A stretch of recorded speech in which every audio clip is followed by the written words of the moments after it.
ఒక విచిత్రమైన పరిస్థితులు చూస్తున్నాం, ఎదుర్కొంటున్నాం మనం. ఇవాళ మేము మా పార్టీ ఓడిపోయింది.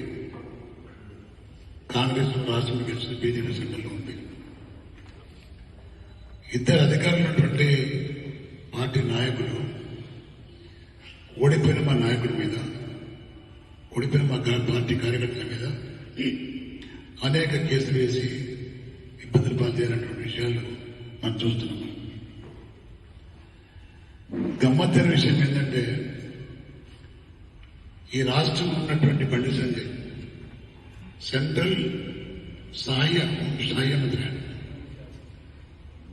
హోమ్ మినిస్టర్ ఫర్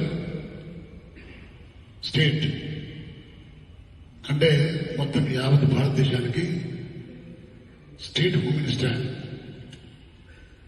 కానీ చేష్టలు చూస్తుంటే నవ్వుస్తున్నాం. ఎందుకంటే ఆయనకి ఇచ్చిన పవర్ చాలా పెద్దది. ఆయనకు తెలియదు పాపం, తెలియదు. పార్లమెంట్లో క్వశ్చన్లు వేస్తే జవాబులు లేవు. ఒక విచిత్రం ఏంటంటే, రాష్ట్ర ప్రభుత్వం స్టేట్ పోలీస్ ద్వారా వేసినటువంటి స్పెషల్ ఇన్వెస్టిగేషన్ టీం దగ్గరికి నువ్వు వెళ్ళడమేంటి సామాన్య మనుషుల లెక్క? వాళ్ళ దగ్గర నువ్వు జవాబు చెప్పడం ఏంది? వాళ్ళ ప్రశ్నకు జవాబు చెప్పడం ఏంది? సిట్ వాళ్ళు దగ్గర రావాలి.